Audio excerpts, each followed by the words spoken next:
Let's get started. Let's get started. Let's get started.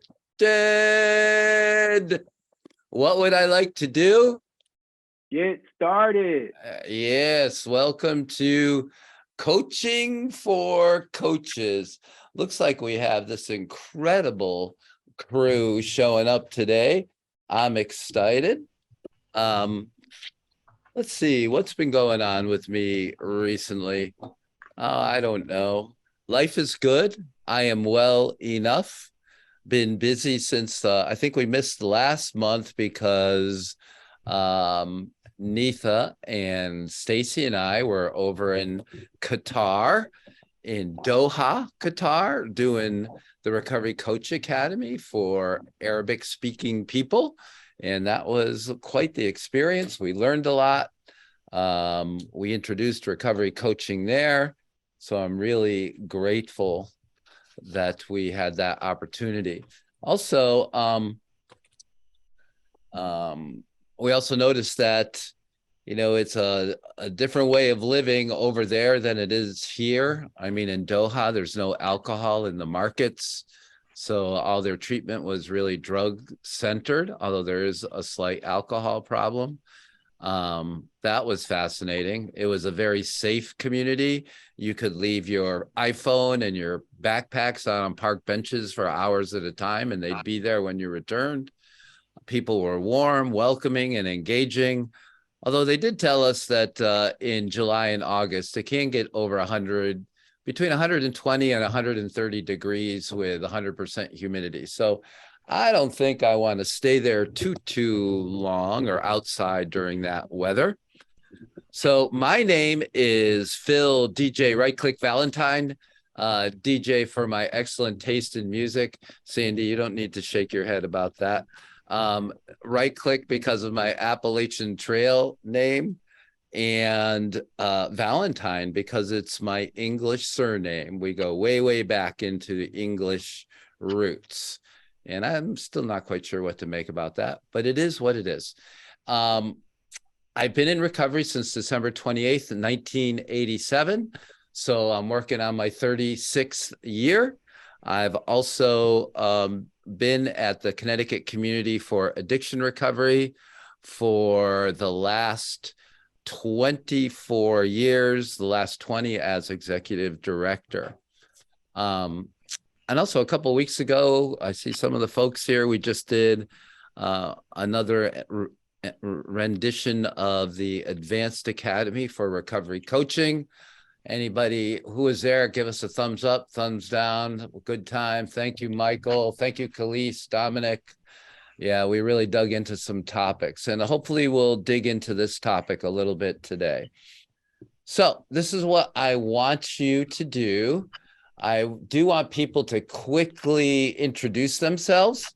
Looks like we have about 30 something people here. So I'm just going to go through and ask people to introduce themselves, where you're from, and a very short description, and I'm keeping this purposely vague, of your environment. A short description of your environment. Michael Serrano, you get the top left position in my Hollywood Squares Zoom configuration. So I'm going to go through those and try to see if I can get most people on here. If we don't, it's okay too. And if you want to pass, you can pass. So Michael, you got the question? Yes. All and right. also use the chat function so they can, like Dominic says you can aggressively use the chat function on the Zoom meeting room. Mm-hmm. So my name is Michael Serrano. I'm person in long-term recovery. I am from Hartford, Connecticut, and my environment right now is a mess. I need to clean it up. My desk is just not right now. So I'm going to be cleaning up after this. All right. Thank you, Michael. Khalees, you're raising your hand. You're going to go? Okay, cool. I'll go. My name is Khalees. I am a woman in long-term recovery. I am from Texas, but I live in England. And I like to say my environment right now is chaotic. It's kind of messy, but like I need to clean because I've just been traveling a lot. So need to get my stuff together. That's me. Thanks, Khalees. I'll go over to, unless somebody raises their hand and jumps up into my top left corner on Zoom meeting, I'm just going to kind of go across. So I see Zymar. I see you next. Hi, my name is Simar. Discover that I'm in recovery. Thank you for this training. And my environment is a little bit messy. I need to be more organized. Thank you. Mike Gaunt from the Phoenix House. I see you. Morning, folks. Grateful to be here. I'm also a person in long-term recovery. My environment is about 20 degrees and waking up to 3 inches of snow up here in Castleman, up in the UP. And my environment is calm and warm and cozy. It's my home office in my son's bedroom, so a real comfortable place for me. That's nice. Gail, is it Gail? I gotta put my glasses on to read. Yeah, it is. Good morning, everyone. My name is Gail McCoy, and I'm in long-term recovery. And my environment is at peace. Great. Thank you. Dom? Good morning, everybody. My name is Dominic Lerno. I'm a person in long-term recovery. I work for CCAR as a lead facilitator, and my environment right now is clean and serene. Ooh. Michael, I see your hand up. How are you? Good. How are you? Good. So I'm Michael Helsing. I'm from Indiana, Pennsylvania. I'm a person in long-term recovery. I'm a recovery coach, trainer, facilitator, recovery coach, IT guy. My environment is always tired. I'm 50 years old with 3 daughters under the age of 6. So I'm just tired. All right. Constance, how are you? Constance, I am an ally. My environment is I'm actually proctoring. Someone is taking a certified peer recovery specialist exam. So I just stepped out of the room so I could introduce myself and just let you know I'm engaged in this training. So thank you. Thank you, Constance. Nate Rush, how are you? Hey, Bill, how are you? Good. I'm here in Indianapolis. My clean date's October 10th, 1991. So I guess that's long term or short term, depends on perspective. Anyway, my space is very peaceful. Thank you. Mike O'Neill, good to see you. It's great to see you. Good morning, everyone. My name is Mike O'Neill. I'm a person in long-term recovery. I'm checking in from Rhode Island today, and my space is not too bad. You know, I'm pretty, I got to do some, I just moved into a new office, so it's a little cluttered, but we'll get there. Gotcha. Hello, Brian iPhone. How are you? You should know by now you can't wear that hat. Why are you doing wearing that hat anyway? Stop it. Stop it. Good morning, everybody. My name is Brian Robbins. I'm also a person in long-term recovery. Currently, I'm sitting in Bridgeport, Connecticut, and my environment is safe, supporting, and non-judgmental. Rita Natali and Edgardo Patron. You guys are up. Hey guys, my name is Edgardo. I'm the volunteer manager here in New Haven, Connecticut. I'm grateful to be in recovery, and my environment is loving, safe, inviting, clean, and opulent. Opulent. Yeah. Opulent. Hi, everybody. Rita Natali, Center Manager for New Haven Recovery Community Center, CCAR. Excited to be here as always to get a chance to hang out with Phil. My environment, woman in long-term recovery, my environment is sunny, lively and upbeat. Ah, thank you. Anne Marie.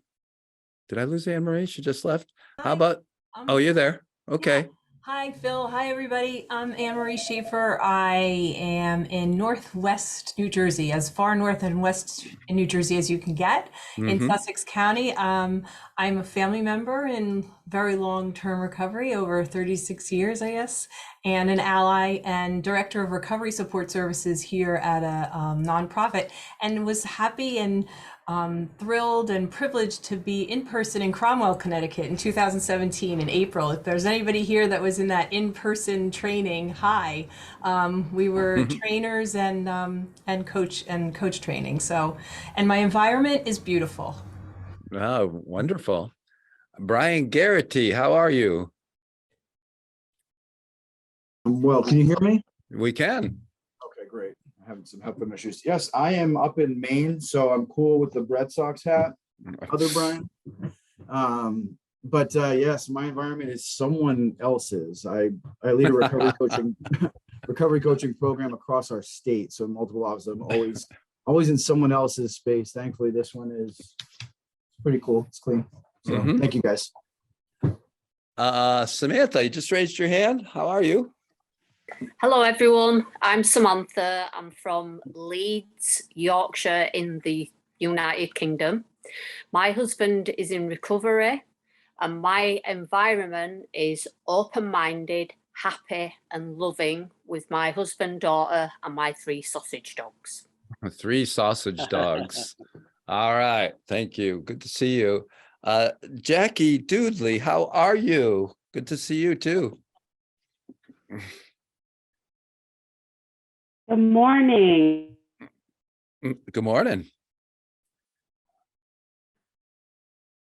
Oh, I think she just froze out. Thank you. It's good to see you since 1993. My environment is under reconstruction as my position was just abolished. And so I am recreating relationships and strategizing my peer life right now. Wow. Good to see you, Jackie. I'm glad you're here. Euphemia? Euphemia's, there you are. Hi, everyone. I'm Euphemia Strawn. I'm in Staten Island, New York right now. It's still early, so my space is neat and I feel calm. And I am the spouse of someone in long-term recovery and the parent of an adult child in long-term recovery. Thank you, Euphemia. Hello, Laura. Hello, Phil and everybody. I am in the Golden Isles of Georgia, so that's coastal Georgia. And I'm in my Monday through Thursday day job right now, so it's institutional. And over there, away from me, is very neat and tidy. And right here on my desk is extraordinarily creative and messy. Oh, there you go. Thank you. Hello, Sandy. Long time no see. How have you been? Hello, I'm Sandy Valentine, Executive Director of Ride Cares in Rhode Island, where we are hiring recovery coaches. Just thought I'd drop that. My environment is very transitional. So today I'm sharing an office space with a depressed dog whose master has left the home. But often I am in downtown Providence. And so I kind of miss the energy, but I'm glad to see a couple of my teammates here today. Thanks, Sandy. Hello, Sparkle. Hi, I'm Sparkle Lindsay. I'm from Colorado Springs, Colorado. I just had a quantum healing session early this morning, so I'm feeling cool, calm, and collected. Wow. Thank you, Sparkle. Nadine? Hi, my name's Nadine Ashworth. I'm from Greater Manchester in the UK. I'm in long-term recovery and my environment is all the piles of work are behind me, so I'm feeling good about that. And I've got a lovely view out of my window, so quite happy. Nice to meet you all. Yeah, thank you. Tito and Michelle. How are you? Hi guys, hey Phil, good to see you again. Michelle Simons. We're in kind of a policey environment here, but I'm cool because I get, my brother Tito Rodriguez next to me, but I work out of Lynn, Massachusetts usually. So I'm up in Gloucester today. Yeah. Hi, my name is Tito Rodriguez. I'm a person in long-term recovery, class of '82. And we're in a satellite police office in Gloucester, Mass. And I feel like I always feel when I'm with my mana in recovery. I feel real chill. Real chill. All right, thank you. Let's see. What kind of where do we go? Oh my gosh, it's the Fel Cadwallader. Bill and everybody else, hello. Hello. I'm in the Finger Lakes region of New York State, and my environment is this moment. Thank you, Fel. Good to see you as always. Esther, how are you? Hi, I'm in South Wales in the UK in the Rhondda Valley. I'm in long-term recovery, and my immediate external environment is very messy, but inside I've done a lot of meditation today, so I'm feeling nice and calm and grounded. Oh, thank you. Denise, do you want to say hello?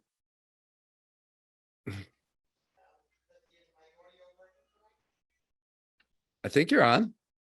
Try it. She mentioned microphone troubles in the chat. All right, we'll skip you. That's fine. Michael Swales. Hello, Michael. Hi, Phil. My name is Michael. I'm in long-term recovery, and I am at home with my cat, and the environment is golden. Oh, thank you. Thank you. And we have the celebrity herself on here, Miss Kim Hurd. No, I say that, but good morning, Phil. It's good to see you. Good morning. I am Kim. I'm in long-term recovery as well, and I am here at 7 a.m. Well, just woke up, got my coffee, calling from Laguna Beach, California, and I'm really peaceful. It is still raining here, so my environment's peaceful today. Thank you, Kim. Good to see you. Mark C. Hello, everyone. My name's Mark. I'm another person in long-term recovery. I'm from Ireland, but I live in Spain. So the environment here is fairly sunny and warm and quite peaceful. Thanks, Mark. Good to see you. Bunny, how are you? Good morning, Phil. Good morning, Mike, and good morning, everyone. I'm in lovely downtown Albany, Maryland, which is outside of Washington, D.C., near Rockville, where our office is. But even though it appears to be that I'm in the woods, I am actually in my house, and I am fine today. I'm not in the office, even though I will be later.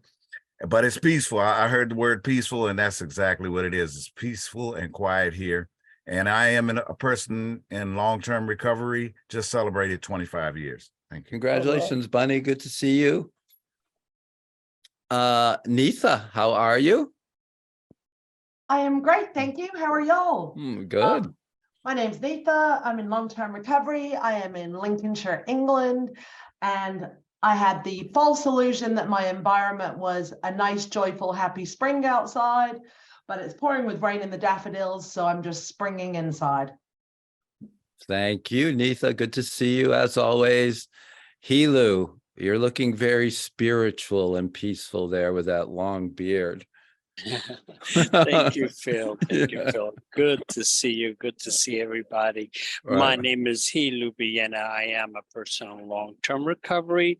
And my environment, I am here in Baltimore County. And my environment is it's a detention center. So I am in a excited in a calm way to bestow some peers recovery peer support to some captive audience I have here today with my team. So that's going to be, it's always interesting. So, but calm. Thank you. Thank you, Helu. Great to see you. Oh my goodness, it's the Carver Brown, the one, the only. Hey, everybody. I am Carver Brown. I am zooming in from Jackson, Mississippi. That's why I'm this way. And my environment is, my emotional environment is gratitude to be with this amazing international group. And Phil, it's so great to see you. Thank you. Yeah, likewise. Great to see you too. I think if somebody else wants to put their camera on, they turn their cameras off. I'm not going to call on you. I take that to be something. April, did you want to say hello? Hi, my name is April. I'm connecting with you guys from Arlington, Washington. Things are a little chaotic and busy as I am trying to get my 10-year-old off to school. Thanks for having me. Thanks, April. Anybody else that I didn't get to that would like to say hello? Please raise your virtual hand.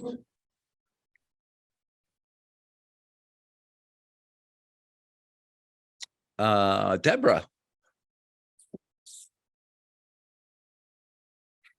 Good morning, everyone. My name is Deborah Yules. I'm a woman in long-term recovery, and you was asking about our environment. I just came back to work after vacation, and so I'm peaceful, even though the external environment might be indicative of something else. I got you. Thank you. Anybody else? All right. Hello. Hello. Hello. My name is. Hi, Mr. Phil. Can you hear me? I can. Okay. Hi, I'm Rosemary Stevenson from Baltimore, Maryland. My atmosphere is awesome. Sun is shining on both sides of the windows, as you can see, and everything is great. And I am long-term recovery too. Great to see you. Thank you. Anybody else? All right. You guys did really well with that because we had so many people on here. I wasn't expecting 40, but I'm super appreciative, as you may have guessed. I wanted you to talk a little bit about your environment, because we're going to dive, as we're prone to do once in a while, take a more in-depth look at the 10 roles of a recovery coach that are described in the Recovery Coach Academy. We also have added an 11th role called storyteller, at least in my head. It hasn't been officially put in the Recovery Coach Academy yet. But I want you to think about lifestyle consultant. That's what we're going to dive into a little more. That's one of the roles that we just kind of skim over during the Recovery Coach Academy, but I'd like to dive into it a little bit more. So I'm open for you guys using the chat, for raising your virtual hand. And I want to try as best we can to keep this in the large group discussion. And please feel free to stretch yourself and share and speak and keep the conversation going. So the first thing I'd like you to do is describe lifestyle. And you can't use the word style and you can't use the word life, because you could easily say it's a style of life. Well, okay, that's helpful, but let's dive into it a little bit more. How would you describe or define lifestyle? And this is where somebody raises their virtual hand and actually talks. Tito and Michelle, I don't know which one put their hand up first. So That was me. Tito's like Michelle. Michelle did it. I'm the tech support. Mm-hmm. Yeah, no, my first thought that comes to me is like what my day-to-day looks like. Okay. My lifestyle looks like, what happens when I wake up in the morning to what I do before I go to bed at night. Okay. Khalees. I'm gonna keep Tito wants to go too. No, Tito wants to go too. Yeah, it's a twofer here. I gotcha. For me is how I surround myself and the tools that I use on a daily basis to, to complete my day. Got you. Thank you. Khalees. I'm just going to keep it simple and say a way of living. Okay. Carver. Yeah, I agree with Khalees. It was kind of like lifestyle to me is what do I practice? What am I doing? Program of action. What actions do I take every day? Because the actions that I take determine my lifestyle. Got you. Thank you. We got some, Phil says, my choices, the way I show up in the world, a set of experience and hobbies and contributions that provides an individual's identity. What are some of the my lived routine, the way a person lives each day? All right. So would anybody like to go in a little bit in-depth detail about and describe their lifestyle?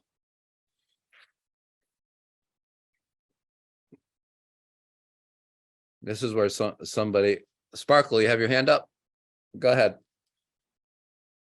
Okay, so when I started my recovery journey, I realized that I needed to reinvent my routine to work through the 8 dimensions of wellness. So everything that I learned to finally facilitate, I used on myself. So in the mornings, I wake up, I have my routine, I do meditation actually in bed. Then from there, I get up, I get dressed, and then I take my schedule where I like for it to go. I use the different multiple pathways of recovery for myself throughout the week so that I can take care of my self-care and continue that. So I learned to rewire my brain to understand my reinvented routine for recovery. Is that helpful? It is. Thank you. I appreciate your willingness to share. Somebody else, how would you describe your lifestyle?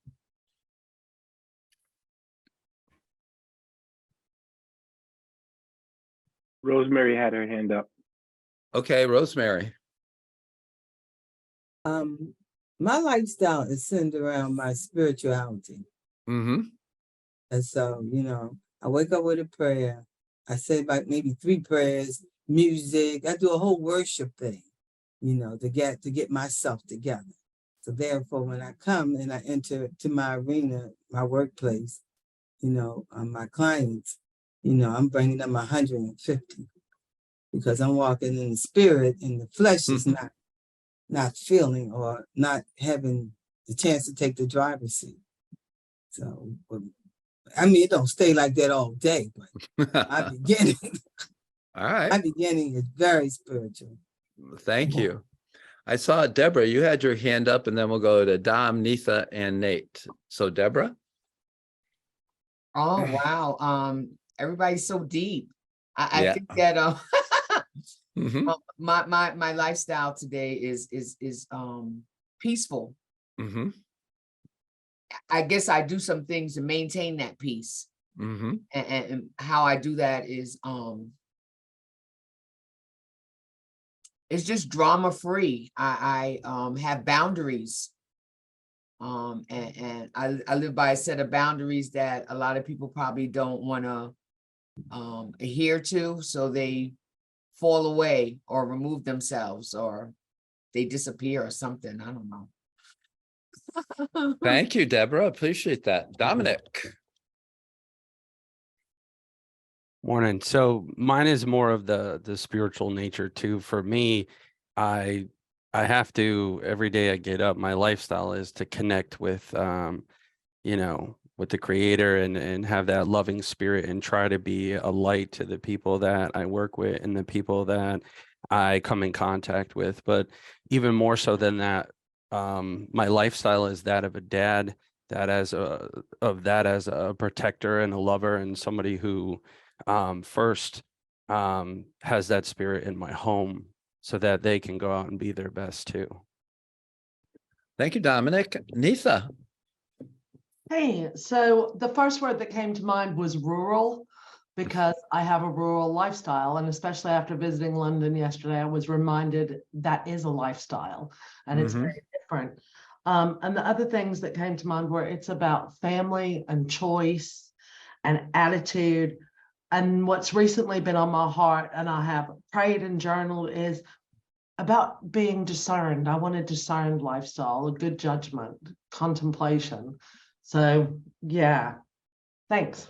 Thank you. Nate. My my first, I got, it's a two-part story. When I first got into recovery, I had been, a homeless, hope to die addict, and I lived that way for a long time. And so when I got into recovery, my recovery program gave me a lifestyle with spiritual principles that I was practicing, and so on and so forth.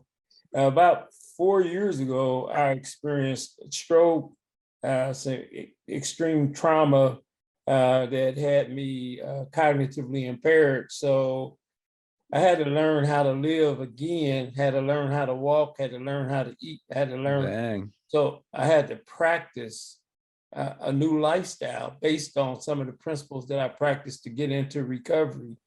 So now today, spinning it forward, I got some routine things that I do that work for me. I used to practice yoga, haven't practiced in probably 6 or 7 years. I want to get back into that, but I haven't got there yet. So I want that to be another part of my lifestyle. So that's Great. A goal. Thank you, Nate. April. Yes, my lifestyle is similar to what everybody else described with spirituality, but also very family oriented, as I am a wife of 25 years and a mother to 3 children, from adult child to my youngest who's still in elementary grade schools, and then also service and helping other people in recovery to, just that service piece, just help being of service. Yeah, that's pretty much what I wanted to say. Thank you, April. Kevin. Hi, good morning. I'm in Providence, Rhode Island. I got a little bit of a head cold. My lifestyle is routine and reality. And what I mean by that, I get up and I have these things that I do. Like right now, I'm fasting for 30 days, so that's a routine. The reality part is, when I'm driving and the sun is shining and I'm on my way to work and I expect everything to go well, and then I get that person that jumps out in front of me, and then we got a little situation going on where I'm a little bit off time, or I get upset because somebody cut me off at the traffic light, and that part of reality kicks in, and then my recovery and the tools that I have to work with play an important role. But my routine that I live in is a very safe routine. Okay. Thank you, Kevin. Appreciate that. All right. Gail, describe your lifestyle. I have a routine, as everyone, a little bit of what everybody says. I'm up at 3 a.m. in the morning. I get up, I do what I got to do. I meditate, I journal, I walk my dog. I get me ready for the world. I work in an agency that we have clients. I want to be the one that come in and says hello and good morning, that smile on the face to show that, hey, everything is not so rough. We have another side that has a recovery center. Every morning I try to go over there and greet them and go, hey, how's the day going? It gets better, no worries, and let the recovery center do their job. And then I come back on my side and I facilitate my groups. Thank you, Gail. Brian. So that's a little bit of a question for me. I mean, that got me thinking. I mean, I know what I want my lifestyle to be.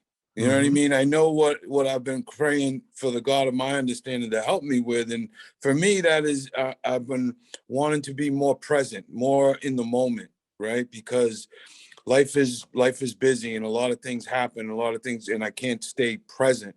So that's what I want my lifestyle to be. I want to be able to be present, be in the moment, and to enjoy things. I'm a visual person, but I'm also, and I agree, and I'm also routine oriented, right? But I think when I'm in that routine oriented state, I'm not fully present because I want things to go in order in a certain way. So I'm trying to get away from that a little bit. So I think that trying to just be present in the moment is the lifestyle that I want to be in today. Gotcha. Thank you, Brian. Kim. I would just like kind of wrap it up in a little box with a bow and say my lifestyle is, even though that's not what it looks like every day, my lifestyle is striving to live in alignment with my values. All right. Thank you. Sandy. So I've had a chance to hear from everybody, so my list is too long, but I think a couple things. One, I want to make sure that I'm living a life of integrity and authenticity.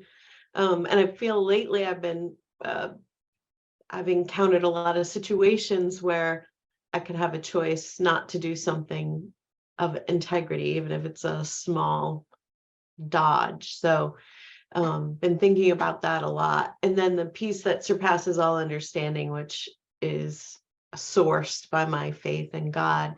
But the go forward thing for me, I'm 57 years old, is I want to remain teachable. I want to keep learning and having new experiences. I've been surrounded in my life by elders who kind of just quit growing as a human somewhere in their 40s. And I don't want to be that person, when I hit my 80s, that the prior 20 years I've been baked one way and haven't learned and grown. So, and being around you, I'm always learning something. Thank you, Sandy. Khalees. I was just thinking, because my lifestyle has changed a lot in my recovery, thinking about where I started and then where I am today. And today, I like to think I have a plan because I'm a good planner, but it never works out to plan. So I try to give myself grace during the day. And, for me, what are the things that I want in my life? I love my family. I think spending time with my son is important. I love what I do. So I think it's not necessarily trying, for me, it's not really focusing on a whole routine and everything, because I can't have a whole routine. Stuff happens all the time. Science club got canceled. OMG, just all these things happen. But it's making sure that I put what fills my cup up, what gives my life purpose, what gives my life meaning, and making sure that I add those things to it. Getting Nana her newspaper and helping her out in the garden if I need to, making sure P has this game he wants, or spending that time with my mom. And so really just making sure to fill my life up with those things that I want and not feed into all of the external stuff that can come up that doesn't fill my cup up. Thank you, Khalees. Fel, that's beautiful what you put in the chat from Real K. Most of you talked about lifestyle in the terms of behaviors, about what you do, or the terms of values. I heard a lot of routine. To my recollection, Neetha was the only one that mentioned where she lives, that being rural is a different lifestyle than living in the city. Would you agree? And how many people remember a show, Lifestyles of? Yeah, everybody's going, the rich and famous, right? So why did they show that? Why did they show that show on TV? What made that popular? Because it was so much different than most of the majority of us. Yeah, right. And what made it different? They were all rich and famous. So the first part, right, was maybe the famous thing. I don't know how you define famous, but yeah, especially in this term of social media influencers and all that, but maybe well known by a lot of people. But it was the wealth factor, right? So and I know a lot of you will think idealistically, but let's say you inherited $10 million. Would your lifestyle change? Some aspects would, of course. You have a little more money for hobbies, you know, I might decide to get my private pilot's license, you know, Right? buy a sailboat, you know, the things that I enjoyed doing in the past that I can't currently afford to do. Hmm. I might start doing again. So I think when people look, when you consider your lifestyle, when I was actively using 35 years ago, when I first got into recovery, and Sandy knows that I was living with my mom. I had to scrape together coins out of the couch to take my daughter to Friendlies for a Sunday and a dinner. And she'd wonder, why aren't you eating? Well, you know, had this old beat up car that I was never sure how much gas I actually had in it, if I would actually make it to there. It was a lot different lifestyle. How I had to spend my time and choose my time is a lot different than it looks 35 years later. Materially, where we choose to live, where we have opportunities to live, we can choose where we live. And also the behavior is part of it. So as you look at your lifestyle, how many of you want to change your lifestyle from what you're currently living? Anybody? And so what would that look like? Talk to me about where you are now and where you would like to be. Nate.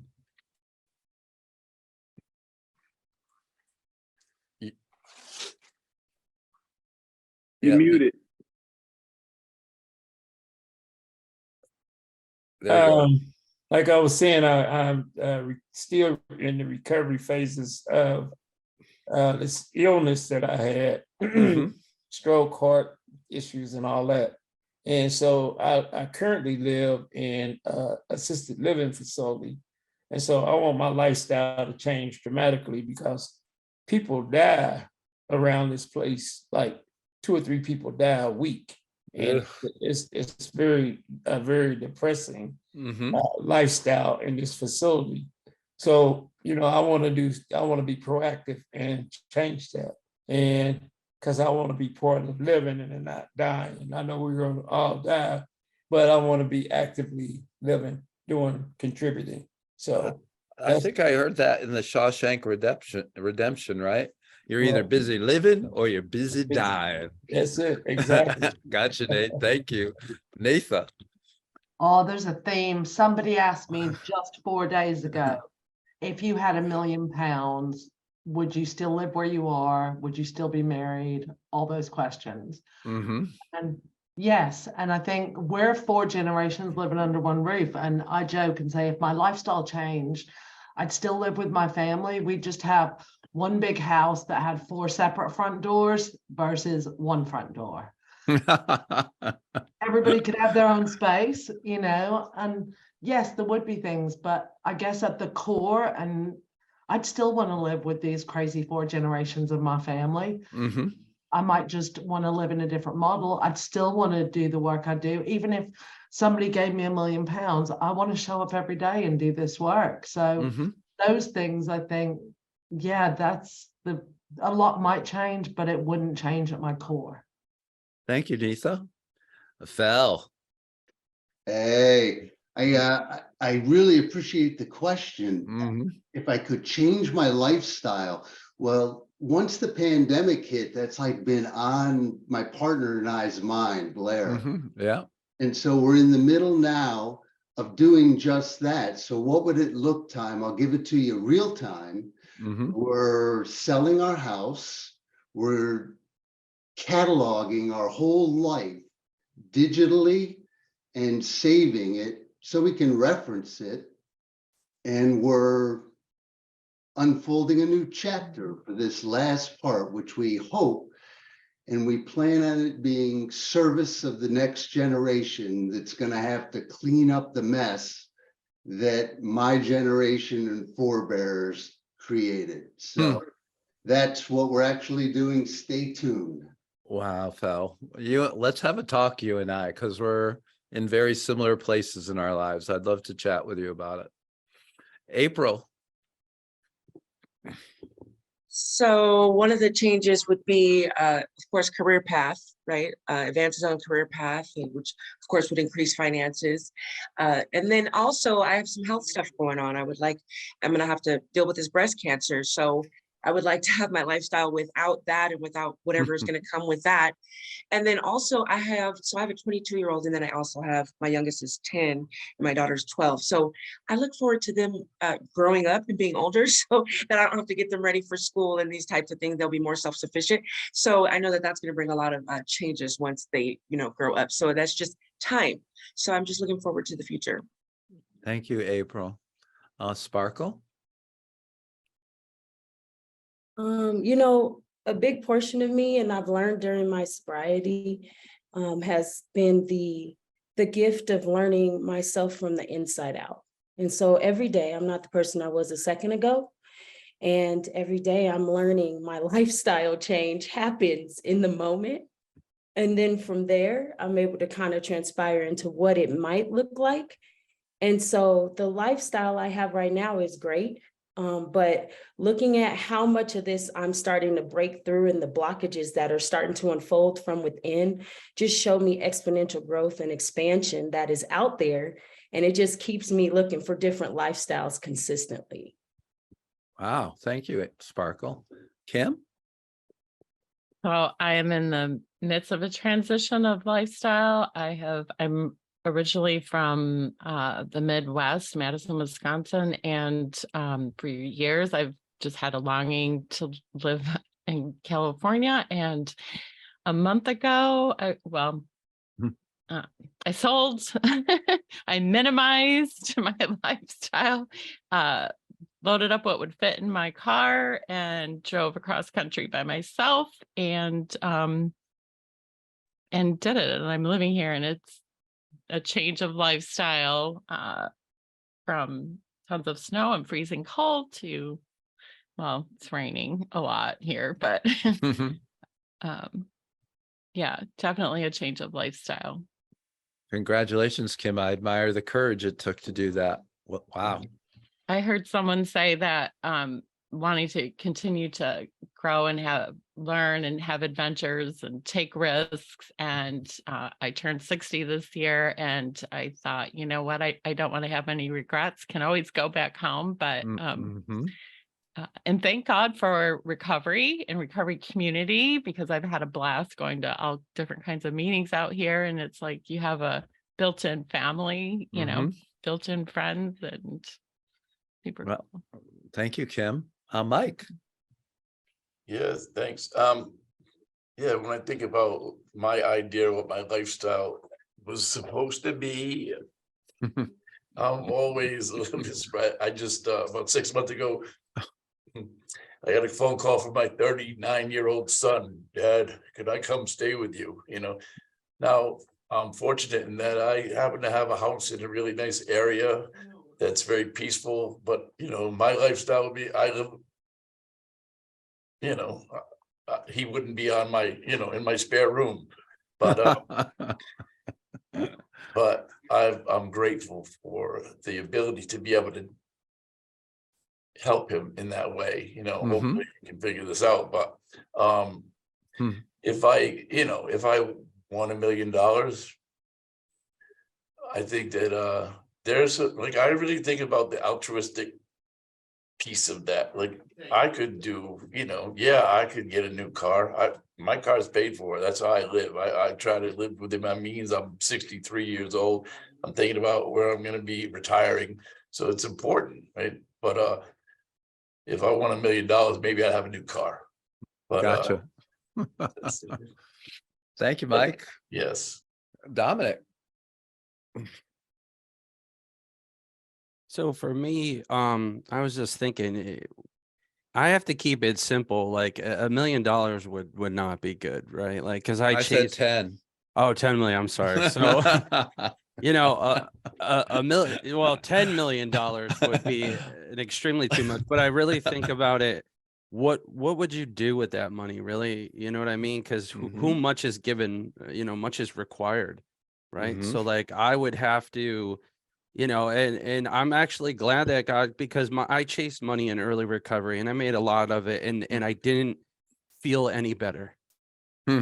And all that money is gone now, and money goes, but like recovery and God never leaves, right? So for me, like I keep it simple, just like I did when I first got here. I make a decision every day to turn my will and my life over, and I try to follow and be that love and light, because that's the only thing that actually fills me up, right? Like all that money and all that other stuff, it doesn't do anything for me, even though I know I have to eat, I have to provide for my family and stuff like that.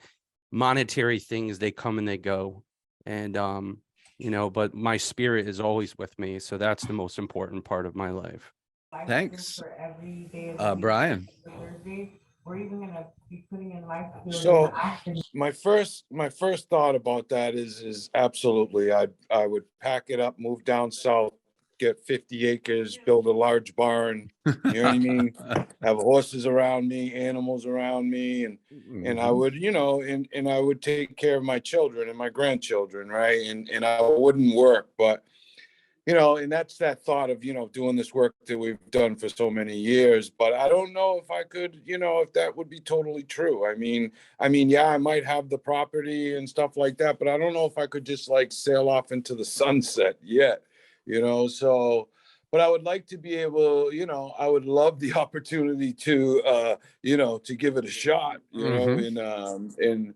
and see how it worked out. But you know, as far as like that external stuff, yeah, I think it would change. I mean, you know, my perspective on life and how I lead my life right now, you know, it might be a little different, but I think it would be kind of the same. But yeah, just adding a few other things to it, you know. Thanks, Brian. Is that Robin Spencer, the Robin Spencer? Yes, it is. Bill, please forgive me for not having my camera on, everyone. But I did want to chime in. Mm-hmm. And when I was thinking about that, you know, what I realized for a fact is money don't buy happiness. Money don't really buy sustainable health. It can help you health. It can help you with health. But should I be bequeathed that financial blessing, I would keep it as a, for the most part, as a legacy, as well as share with others who are less fortunate. You know, I believe in giving. I Mhm. believe that the more you give, the more you receive. Mm-hmm. And I have been so blessed by giving that no, I wouldn't give it. I wouldn't squander, just give it to everybody. And I'm not that person. I'm just not that person. But I do believe that when you combine your resources, and that means bringing your family and loved ones together, that's combining resources under one domain. You know, back in the day, I don't know if anybody can relate to this. But when I was being raised, like we was always a family that stayed and prayed together. And there was so much wealth. It might not have been the dollar amounts, but there was so much more wealth in our home that we didn't even realize that we didn't have the funding. It was the resources of everybody doing their part. And even if they couldn't do their part, that we would take up for them. So on that aspect, money has a place, and then giving it to those who where a need would be. But you know, just wanting to stay healthy and giving, I think, provides more health because it makes me happy. And when you're happy, you know, that makes you healthier than being sad. So I'm all Thank about you. health as well. Thank you, Robin. You're welcome. Good to see you, Phil. Likewise, Mike. Yeah, I'm sitting here thinking about it. I always think back to every time I hear money, I always think back to Warren Buffett talking about his kids. He says, I'm going to leave them enough money to do anything they want, but not enough money to do nothing. Right. Mhm. I, I, yeah, I'd like to be financially stable, but I don't think I need the, you know, the fancy cars and the big house and everything. I think I would continue to work, and I think I'd find a cause, you know, Mhm. something that I'm passionate about right now. You know, it's big in my mind is I'd like to see every county in Pennsylvania have a recovery high school. Mhm. More and more in Pennsylvania, we're taking schools that are closing down and turning them into treatment centers because they're ADA accessible and they've got all the facilities and a gym and everything else. But I'd like to see some of those schools become recovery high schools. If I could find the money to start that movement, I think that'd be grand. Cool. Thank you. Again, so how do you want to improve your lifestyle? We'll take a few more and we'll move on. But Esther, let's hear from you. So I've been listening to everyone else talking, Yeah. and it's I didn't really have an answer at the start, but as you've all been talking, I just remembered there was this amazing yoga retreat for sale in France, and I think it's still for sale now. I don't know why. It's €1 million or something, so it's quite expensive, but there's a lot there and it's beautiful. And I've always had this dream. I'm a yoga teacher as well, and I always had this dream of one day having enough money to be able to buy this and go and live in this gorgeous place and run these yoga retreats. But now it's sort of evolving as I've been doing recovery coaching with Neetha and Khalees, and I've kind of decided on my niche is around single parents, single mums particularly. And so what it is now is it doesn't have to be in France. I live in Wales, which is a really beautiful country, and it's got lots of beautiful nature and beautiful places. So right now it is to find somewhere like this gorgeous yoga retreat out in that nature park, out in the wild somewhere, and create a well-being retreat for single mums in recovery, and to be able to put on well-being retreats and provide childcare, because I'm a single mum and I don't get to go on retreats because childcare is such an issue. So this well-being place would have yoga and meditation and help them to develop the self-care tools that they can then take back to their lives and provide childcare so they know that their kids are going to be okay and well entertained and well cared for, while they get some much needed self-care and time to breathe. So Esther, you've just given me my dream. Thank you. so thinking about how you wanted to live your life almost formulated into a more concrete vision of a dream for you. Is that fair enough to say? Yeah. Right. I mean, I've already got the meditation and the yoga. I just need to earn enough money that I can get that place now. Gotcha. Well done. Thank you so much. Bunny. Thank you. Yes. Yes, a lot of people touched on it, and I've been sitting here thinking mostly that it has to be my lifestyle has to be healthy, and that what she just touched on in a holistic way, mind, body, and soul. So if that's not healthy, if I don't have a healthy lifestyle already, money can be it can turn out to be a disaster. So you know what I mean? So so that really has to come first, and then the foundation of my lifestyle has to be there, like you mentioned, spiritually, mentally, and I think also health-wise, and then I can branch off from there. But I don't really think it's going to change my lifestyle, the core of my lifestyle. How, if the lifestyle is not right, if it's not good, you know how they say more money, more problems, so and then and a lot of other things to branch off of that, because the basics have to be there first. All right. Gotcha. Thank you, Bunny. Hello, Alex. Glad you could join us. How you doing, Phil? Good to see you. Today my life is good. And it's not even about the money today. I'm okay. I think it's more on a personal level. I just want to continue growing spiritually. I just made 15 years in my marriage, and and that's the good part, right? I think that's the good part I'm living. All my kids are almost grown. I'm gonna be a grandfather again. I get to see my parents going on their 56 years of marriage. I think I'm living the best life of my life right now. Money, today I just ask what I need, not what I want. There's a lot of things that money can do. Basically, as long as I'm able to have a roof over my head, my wife and my kids have a roof over my head, you know, I am shooting to try to retire young. I'm not gonna say I'm not, but it's not something that I realize that money is not everything. I think with recovery is all about the inside. And that's what I kind of focus today. I focus, how do I get better as a husband? How do I get better as a father? How do I get better as a friend? How do I continue to grow? Because you know, you can have all these things, but if you're not ready to have it and be able to deal with it, then it can affect you. And that's why I continue to strive, maintain myself. And I always say this when I'm doing trainings, I said, listen, the hardest part for us to do, at least I believe, is the humility.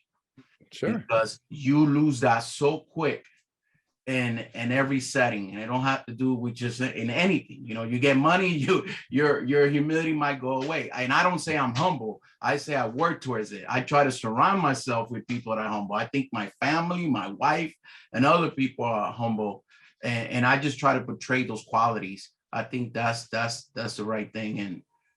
And what I focus myself is, what is people going to remember about you? Right. It's how you treat others. Right. And I think that's the most important piece that I try to work. And if I need to work on it and I need to ask for forgiveness and anything, I'm willing to do that. Right. But that took some work. That didn't come overnight. That was something that I've been working on it, continue to work on it. And I may remain teachable, because if I don't remain teachable, then there's that ego coming through, right? Especially a person that used to use drugs and thought that I was Superman and I can conquer the world. You know, money is great, but it's not the answer. I think it's more with what you do with your insight. Thanks, Alex. What you guys were touching on for me too, reminds me of something I always have to ask myself. What's the most valuable commodity we have? Is it money or is it time? And we often think in terms of money. That's why I threw that there with $10 million, but it's definitely time. And so a lifestyle is how you choose to spend your time, right? You can best define, most people can look at you, if you had a film crew following you around, like for a week, how you spent your time, where you spent your time would define your lifestyle from the people watching your life, wouldn't you say? So especially like Fel mentioned it, other people mentioned about retiring, as we get earlier, or as we get older, earlier, never mind, I won't go there. As we get older, we realize we have less time left to spend. The money in our time account is dwindling. And we don't know if that's days, months, years, decades, but we know it's dwindling, right? So how we choose to spend that time becomes the question we all need to ask. How do we choose to live our lives? What do we choose to do with the time we have left? So this is coaching for coaches. A lot of you I know are seasoned, brilliant coaches, trained coaches. So what does that title, lifestyle consultant, imply to you about what is that role exactly? Michael. It's funny because as I'm hearing everybody, I'm like thinking of that, right? Of the whole consulting piece. And you did something that it hit right on the mark. You told Fel that if he had time, that you wanted to talk about that. Because it's something that you're thinking about, right? So as coaches, right? So people come up to us as coaches, they come up to us and ask, they have those conversations, just like you said to Fel, like when you have time, let's sit down and talk about that. Right. And that's what I came to the conclusion, like that's a consultant.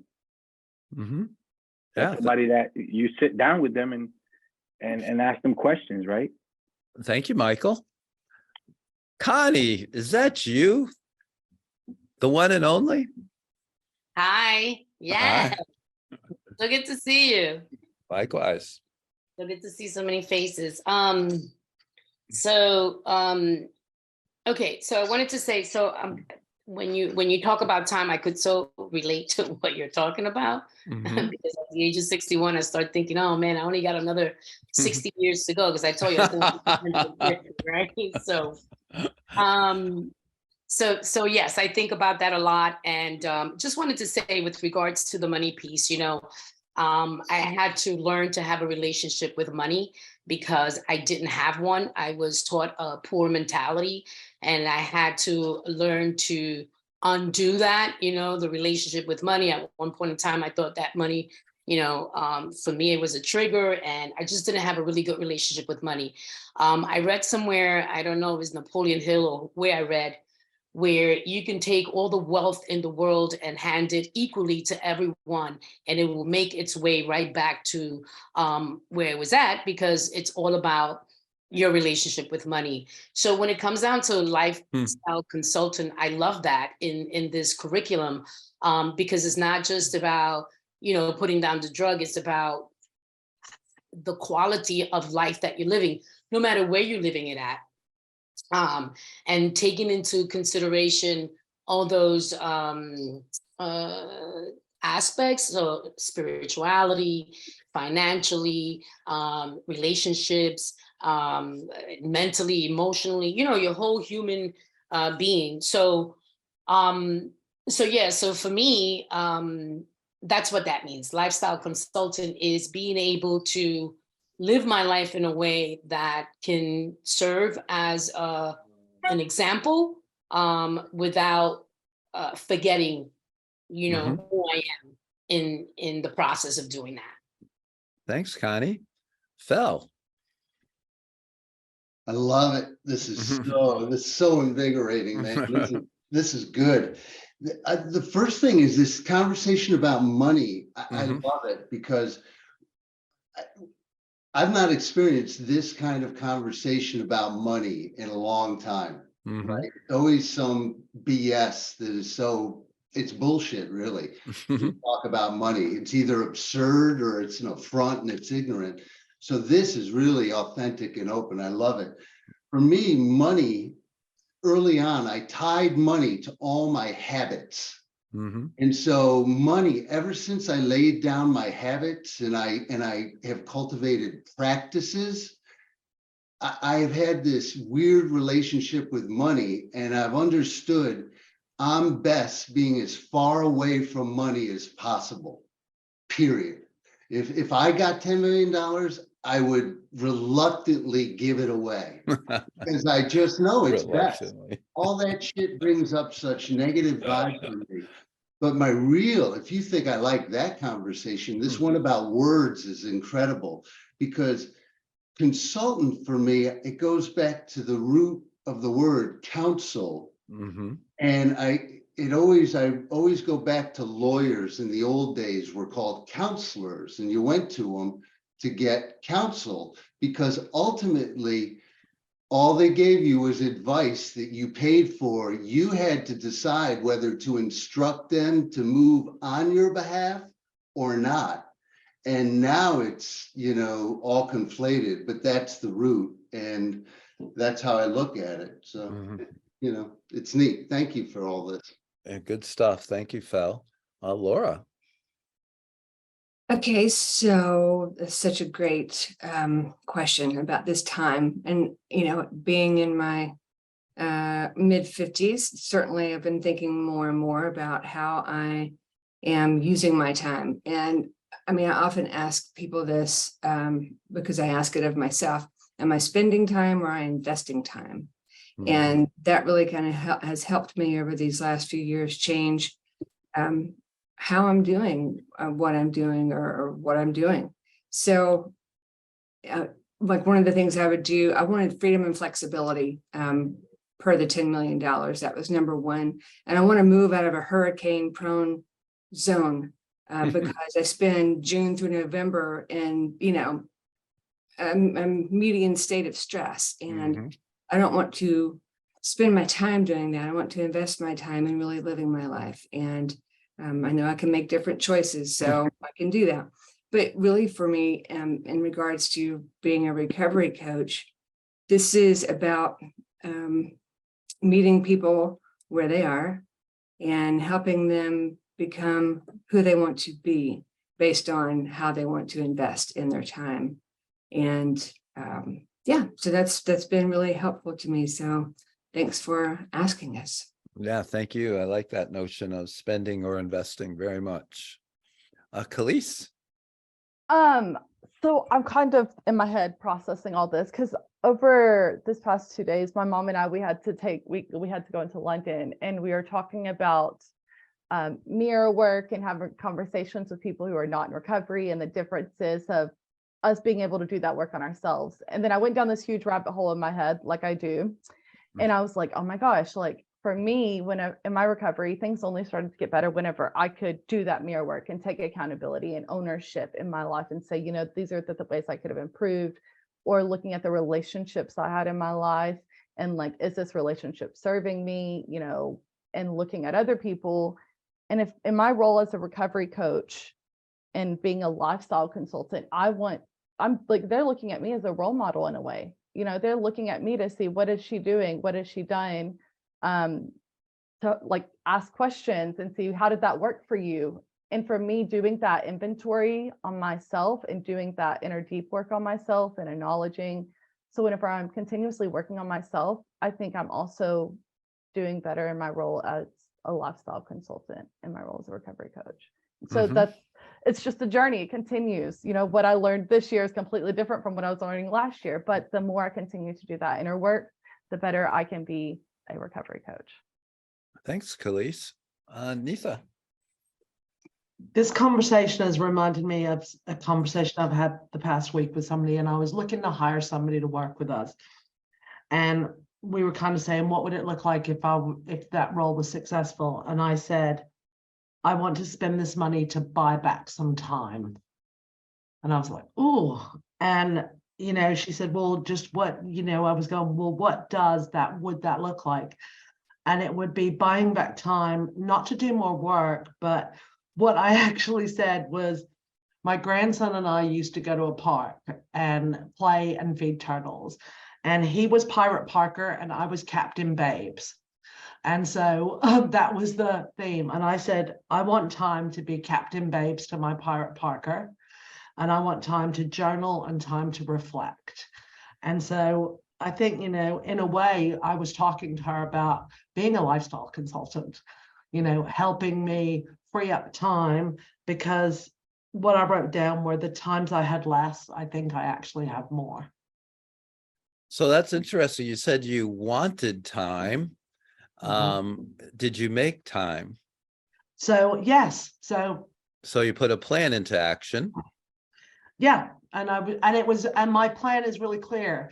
That person will not have a job if by the end of April, I'm not on the Peloton every day, 3 or 4 times a week. Oh, okay. And that plan is clear about, I want an hour every day just to journal and reflect in solitude. Okay. And that's the time I want to get back. So is it in your schedule? Well, she starts on April 4th, so it's in the schedule from April 4th. So it's in your planner that this time frame you have that blocked out. Yes, 5:30 a.m. to 6:30 a.m. Wonderful. Yeah. Perfect. Because if you don't plan your time, it will get planned for you. Yeah.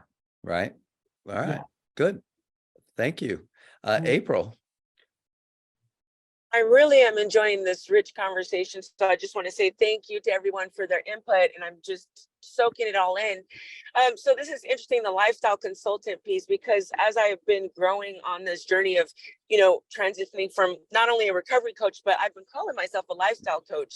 And the reason why is because I believe somebody else said that we are kind of role models. And so people are looking to us, they are admiring our lifestyle as we share bits and pieces of our story with them, helping them to remove barriers so that they can achieve the lifestyle that they are looking to have. So I think this is great. Lifestyle consultant, that's exactly what we as recovery coaches are.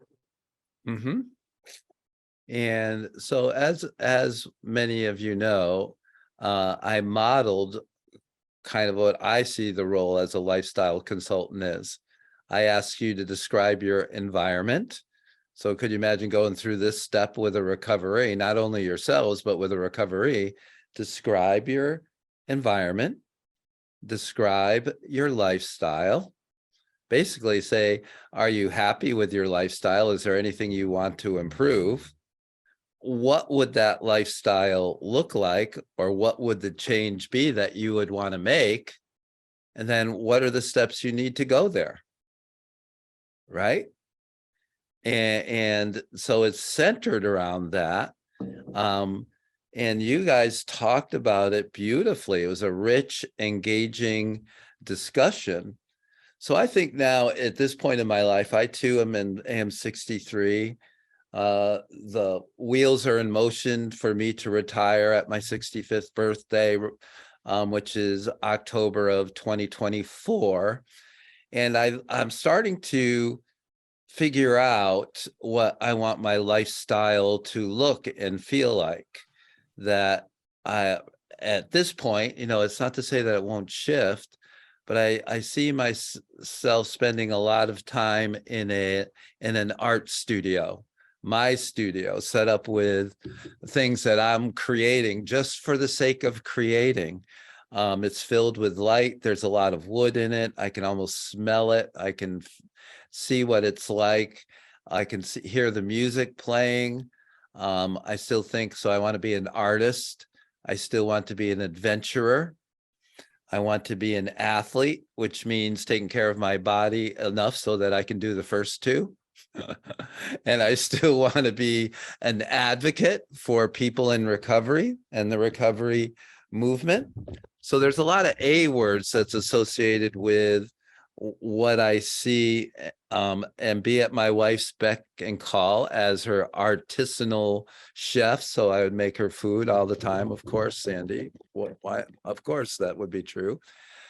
But so, and it's more relaxed. It's comfortable. It's, I've carried a backpack now for 20 plus years for CCAR. And now that we're up to 65 plus employees and we got a big grant coming in where we might hire 15 more, NIFA keeps opening doors. So I have to travel to other parts of the world and deliver the Recovery Coach Academy. My backpack is like heavy. And not that I can't carry it, and not that I haven't grown in my strength and my endurance and my ability to carry that. I think I carry it well. But I do wonder, when you take that backpack off and put it down and you let somebody else pick it up, how much more enjoyable the journey might be. So the other piece to that is I've also come to the conclusion that for me, my purpose in life was always to coach recovery. Earlier on, it was carry the message of recovery when I got into recovery. Hit the Appalachian Trail, became more redefined when I had like 6 months in nature to coach recovery. Then I started asking myself, what's the meaning of life? The simple question. And last year at this time, both my parents had passed. They were 40 years divorced and died within 48 hours of each other. And I was at bedside of both and saw my future, really, right? So it really hit me hard. Is that my future? What do I do with the time I have left? What is the meaning of life, God? And so the answer for me came to this, that we're all traveling on this space rock around Earth, right? Around the sun, space rock Earth, in our universe. Why are we put on this planet? The only reason I can think of is to enjoy the ride. I mean, I think ultimately, God wants me to enjoy the ride. He wants all of us to enjoy the ride. So I'm trying to fill my time with things that I enjoy doing. I enjoy them. I enjoy doing this a great deal. I enjoy working too, which is always the dilemma because of the people I work with. I enjoy creating art. I enjoy walking in the woods. I enjoy playing golf clash, much to the chagrin of my wife, Sandy, but I do enjoy that.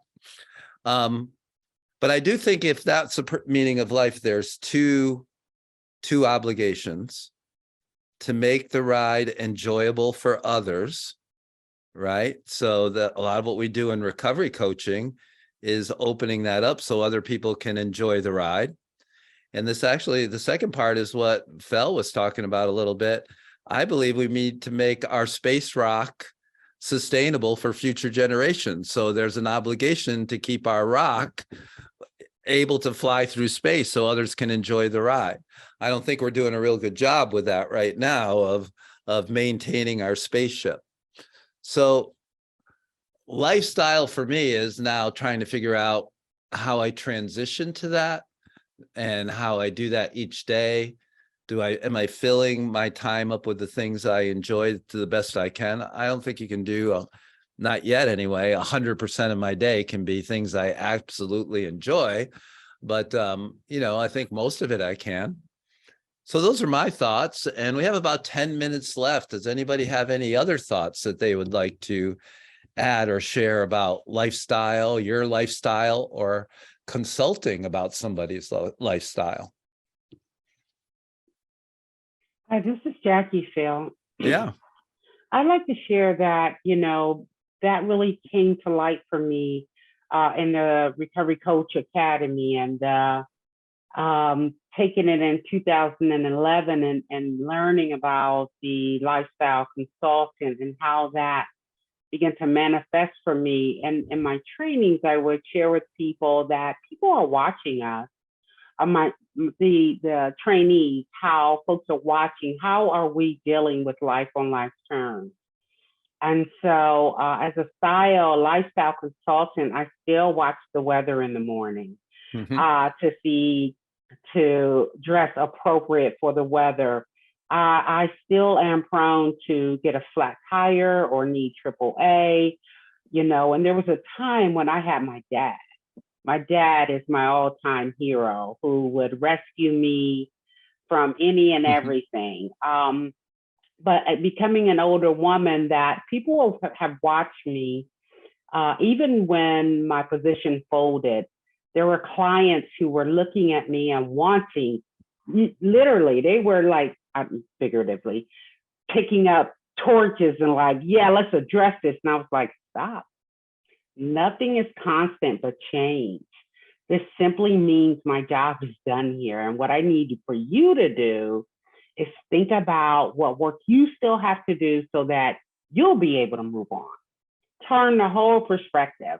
And I think that's one of the key points is learning how to navigate in the moment and showing that and modeling the way for individuals, not just for my clients, but for the staff that I supervise. And so I think that's a key component of modeling the way for those we are serving from the bottom up.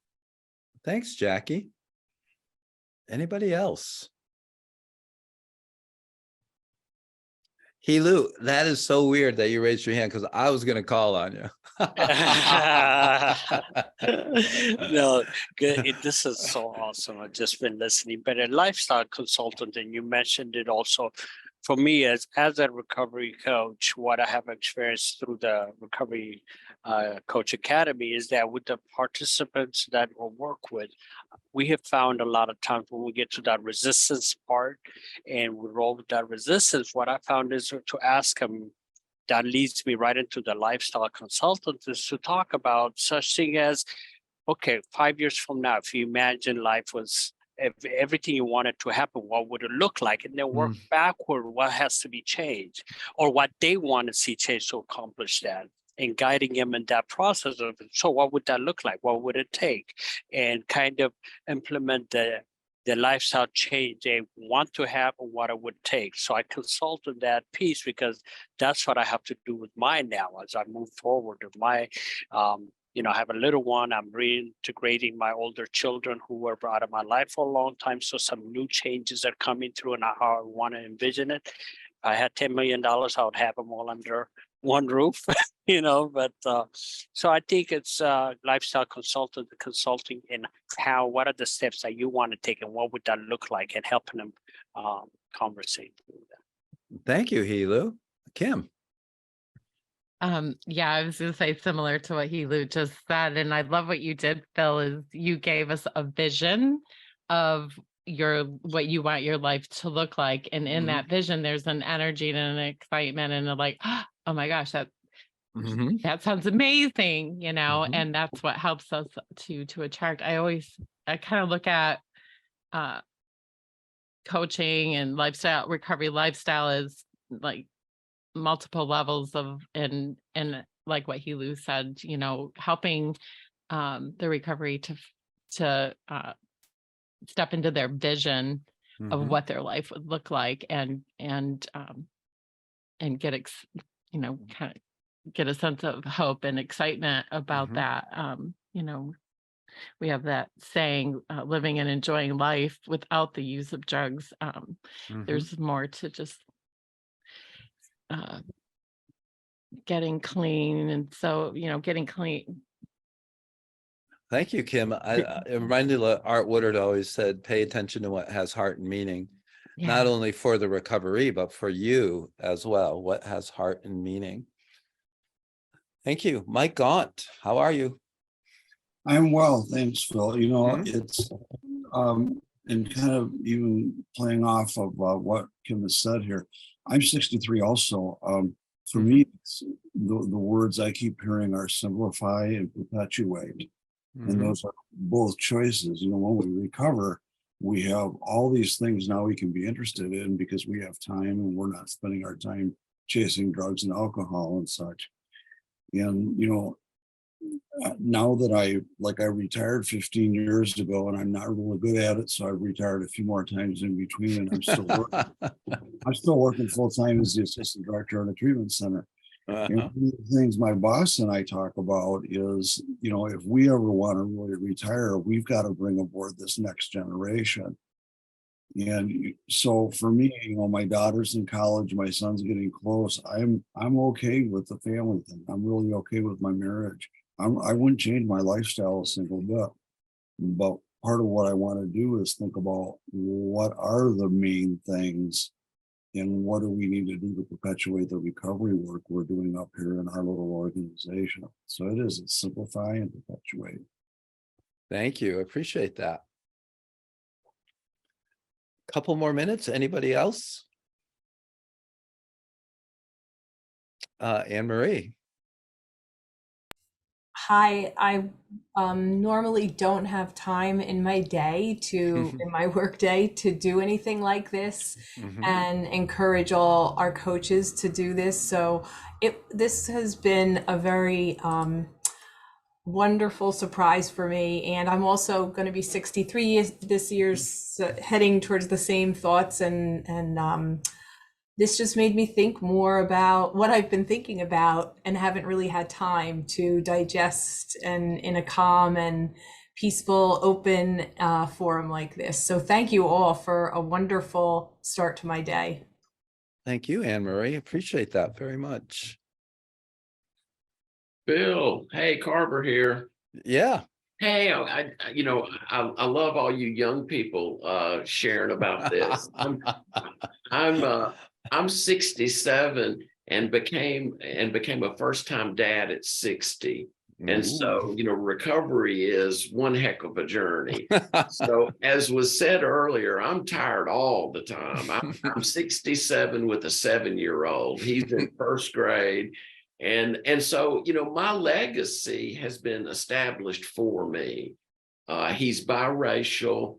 He's adopted. He's living in Mississippi for all, so we gotta, my journey is that, and really the legacy for me is established that as much as I would love to protect him, I cannot protect him, but I can prepare him. And that's the message that I give to my to the people that I coach is it's all about preparation. How can what's the best I can do to help to prepare these guys for the challenges ahead? So what a great conversation, Phil. This has been just delightful. Oh, thank you, Carver. So good to see you. Good to see you. Michael, any last thoughts, Mr. Serrano? Well, before Michael go, I'm sorry. I Well, just had an opportunity to get on. Okay. This is Mr. Donald. So work usually doesn't allow me to. It's hard to follow up behind what was just said. But God bless and congratulations on being a dad. What appears sometimes as a mess, we get a message. So when he said message, recovery coaching is allowing, and being a facilitator now, is allowing us to be messengers from what appeared to be a mess. It is definitely have been enlightenment and an opportunity for me to embrace, educate, and empower those like myself that have been challenged with disease or addiction and or mental health.